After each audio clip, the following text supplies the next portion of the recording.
আপনারা নিশ্চয়ই অবহিত আছেন যে কয়েকদিন আগে আমার দায়ের করা নির্বাচনী ট্রাইব্যুনালের মামলার একটি রায় আমি পেয়েছি।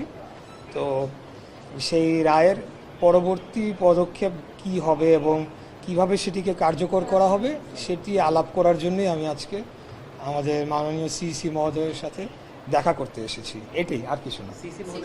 না, এটা না, এটা আর কিছু। পরবর্তী কার্যক্রম বলতে আসলে কি বুঝিয়েছেন? পরবর্তী কার্যক্রম তো আপনারা জানেন যে এটা ফাইলটা আসছে, এখানের পরে একটা গ্যাজেট হবে, সেটার একটা টাইম ফ্রেম আছে।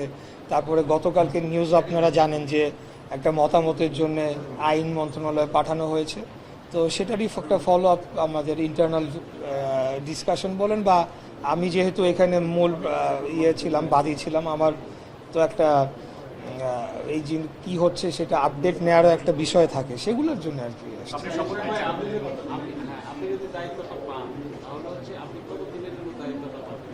এইগুলো সব কিছুই আমরা যখন মানে গ্যাজেট হবে বা পরবর্তীতে আরও যখন এটা কার্যক্রমটা আরও অগ্রসর হবে, আমরা আমাদের যে আইনজীবী প্যানেল যারা রয়েছেন তাদেরকে সাথে নিয়ে আপনাদেরকে ফুল ব্রিফিং করতে পারবো। আমি on top of my head আমি কিছু বলতে চাচ্ছি না যেটা আইন সিদ্ধ না, তবে এতটুকু বলতে চাই, what ever we do, everything we have done so far. প্রত্যেকটা বাংলাদেশের যে প্রচলিত আইন রয়েছে, স্থানীয় সরকারের যে আইন রয়েছে, প্রত্যেকটি স্টেপ ফলো করে এবং আদালতের কোর্টে এটা হিয়ারিং করে সাক্ষী শুনানি সহ সমস্ত যাবতীয় কিছু সম্পূর্ণ আইনসিদ্ধভাবে করা হয়েছে। এখানে একটা অপপ্রচারের জবাব আমি আপনাদের মাধ্যমে দিয়ে দিতে চাই।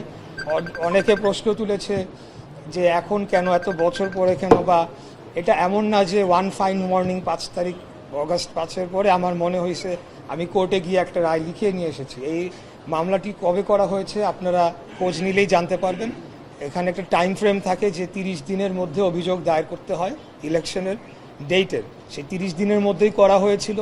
সকল এভিডেন্স, সকল সাক্ষী, সব কিছুই আমরা কোর্টকে দিয়েছি এবং বিজ্ঞ কোর্ট সেখানে দীর্ঘদিন, আপনারা জানেন যে বিগত 5 তারিখের আগে আসলে বাংলাদেশে আইনের শাসন ছিল না।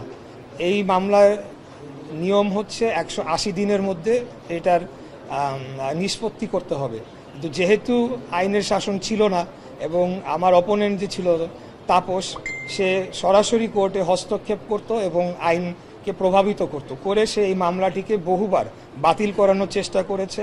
এমনকি কোর্টের যারা এইটার দায়িত্বে ছিল এই ট্রাইব্যুনালের, তাদেরকে হুমকি পর্যন্ত দেওয়া হয়েছে, কিন্তু কোনো সময় আমরা কিন্তু ব্যাক আউট করি নাই। আমরা যেভাবেই হোক, বারে বারে টাইম পিটিশন দিয়ে হোক, আবেদন করে মামলাটি আমরা চলমান রেখেছিলাম এবং পরবর্তীতে এটার যে ডিউ প্রসেস হয়েই আমি রায়টি পেয়েছি। Thank you.